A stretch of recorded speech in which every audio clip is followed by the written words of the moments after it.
Le tour des informations de la culture sur la chaîne de la culture. Mesdames et messieurs, bonsoir et bienvenue chez vous. Démarrons par cette brève. La demi-finale de la saison 3 du concours The Voice Africa francophone démarre ce samedi 24 avril 2021. Au total, 3 Béninois dont Giovanni, Karina Sen et Mathilde prennent part à cette prestigieuse compétition. Rendez-vous donc demain pour connaître les derniers finalistes. Le Bénin, à l'instar de la communauté internationale, célèbre ce jour, vendredi 23 avril, la 26e édition de la Journée mondiale du livre et du droit d'auteur. À cet effet, le ministre de la Culture, du Tourisme et des Arts, Jean-Michel Abimbola, a délivré un message dont voici un extrait. Le livre, compagnon de vieille date de l'être humain, est célébré par la communauté internationale en lien avec le droit d'auteur. Depuis toujours, en effet, nombreux sont ceux et celles qui se tournent vers le livre pour combattre l'isolement, la solitude et bien d'autres maux exacerbés par les diverses crises contemporaines telles que la période de pandémie que nous traversons. Les livres sont à la fois un instrument de divertissement et de loisir, mais aussi d'apprentissage, de brassage et d'acquisition de la connaissance. C'est de ce mélange de magie, d'évasion et d'apprentissage que nous avons tous besoin en ce moment où l'humanité affronte l'une des pandémies les plus sévères de son existence. Nous devons, en effet, aux livres d'avoir été des fenêtres sur le monde durant les moments forts de cette pandémie.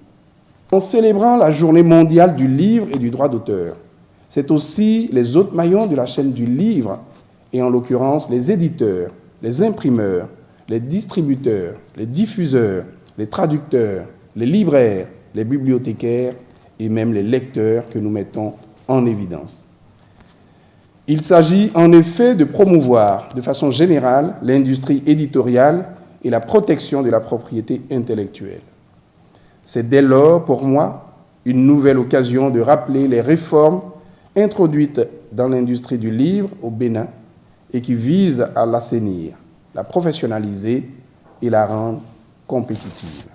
Mesdames et messieurs, du projet de réhabilitation et de modernisation des bibliothèques et centres de lecture publics, en passant par celui de numérisation de leurs fonds documentaires, de la mise en place du fonds de bonification au profit des industries culturelles, à l'organisation d'activités phares de promotion du livre et de ses acteurs, le Grand Prix littéraire du Bénin, Salon national du livre, en passant par les actions d'encadrement des divers métiers de la chaîne du livre, le gouvernement du président Patrice Talon, à travers le ministère en charge de la culture, manifeste sa détermination à faire du livre et de ses métiers connexes un véritable levier de développement humain, social et économique.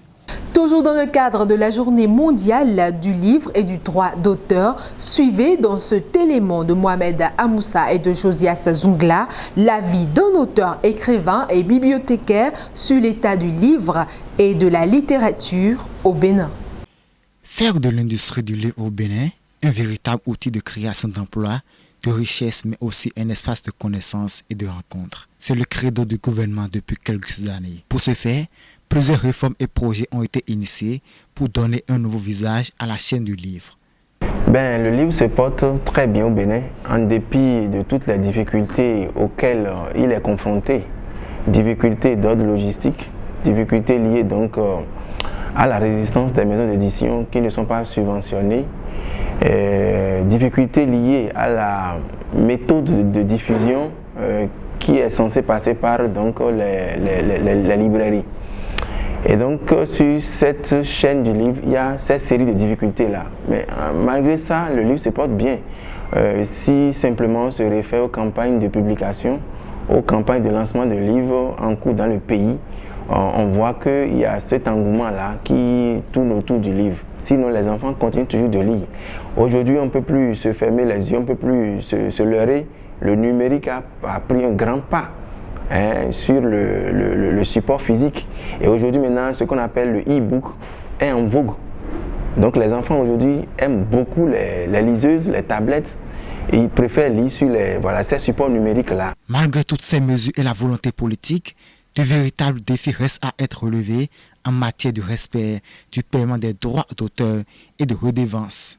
À ce jour, les efforts des écrivains, premier maillon essentiel de la chaîne du livre, ne sont pas récompensés à juste titre. En l'état, c'est un chantier mort. Il n'y a pas de droit d'auteur au Bénin. Il n'y en a pas vraiment.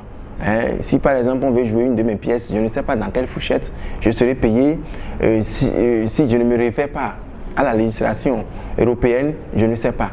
Et le législateur béninois n'a pas prévu vraiment des fourchettes de prestations dans ce domaine-là.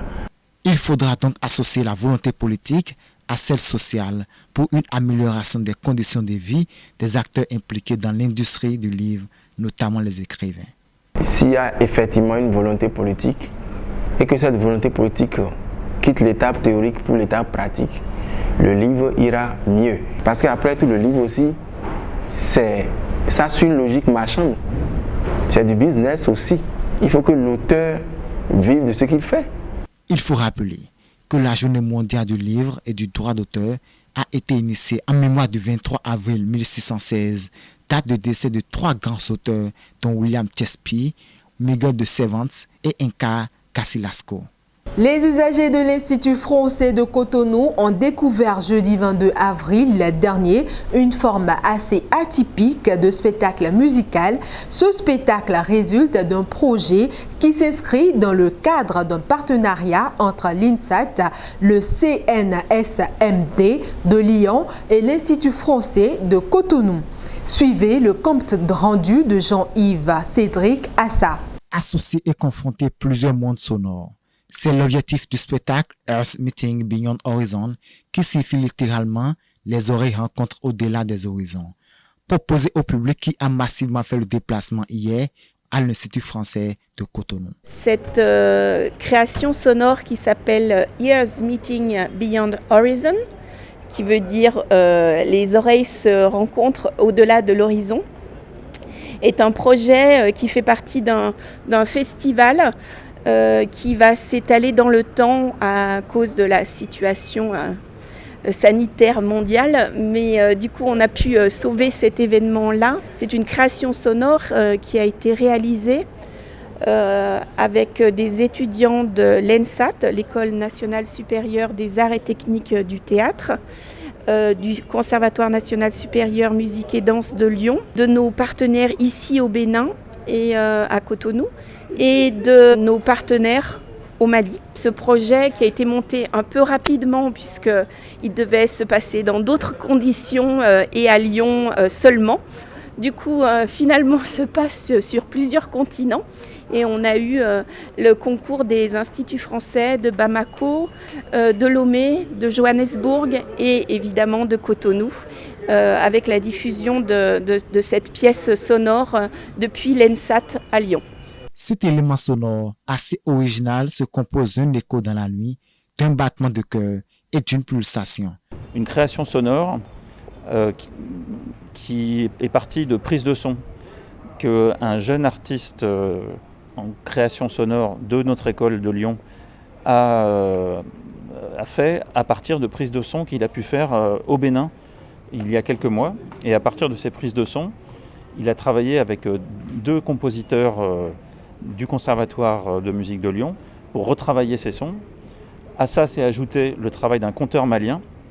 Et voilà, le travail de ces 4 personnes réunies a donné lieu à une restitution à l'instant à l'Institut français de Cotonou.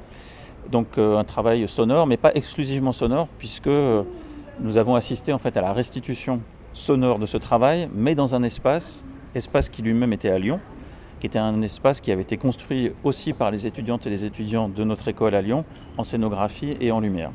Voilà, donc on a assisté à une sorte de concert visuel en vidéo, et ce concert visuel était retransmis dans pas mal de pays d'Afrique simultanément, puisque en plus du Mali, il y avait le Togo, il y avait le Maroc et il y avait l'Afrique du Sud. Toujours à l'Institut français de Cotonou, les Béninois ont pris part à la représentation théâtrale de la pièce La Cérizeraie de l'auteur Pierre Costel, mise en scène par Marie Desmessies. Partie d'une intrigue autour de la destruction d'un hôtel au bord de la faillite, ce spectacle interpelle la conscience et suscite la réflexion sur la gestion du patrimoine parental par les enfants d'une même famille. Après le décès des géniteurs, Yves Cédric Assa nous en dit un peu plus à travers son reportage. Écrit par Pierre Costel et mis en scène par Marie Desmessies, le public béninois était sorti nombreux suivre la pièce de théâtre intitulée La Cérizeraie. J'ai écrit la Cérizeraie pour un projet qui réunissait deux écoles de théâtre, l'ENSAT de Lyon en France et l'EITB de Cotonou au Bénin.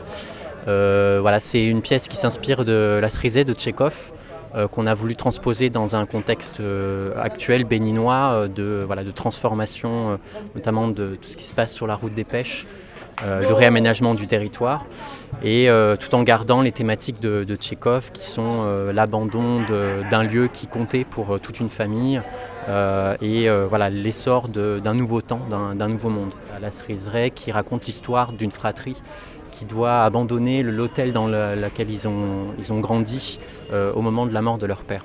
Une scène instructive et pleine de sens qu'ont apprécié beaucoup les spectateurs. Ce qui est très intéressant dans la pièce, c'est le caractère universel du dépaysement. C'est que chacun a vécu le dépaysement de façon particulière et l'a exprimé à travers le personnage qu'il interprétait. Un autre problème qui m'a touché dans la pièce, c'est détruire pour installer. Détruire les anciennes structures, les anciennes infrastructures, l'ancienne histoire pour construire une nouvelle histoire. Et souvent, il y a un déchirement. Rappelons que ce projet résulte d'un partenariat entre l'INSIGHT, le CNSMD de Lyon et l'Institut français de Cotonou. La danse pour finir, le trip hall danse, un mélange de danse traditionnelle et de hip-hop. Suivez dans cet élément le concepteur de ce rythme, Aruna Kindo, pour plus d'explications. Il est au micro de Jean-Yves Cédric Assa.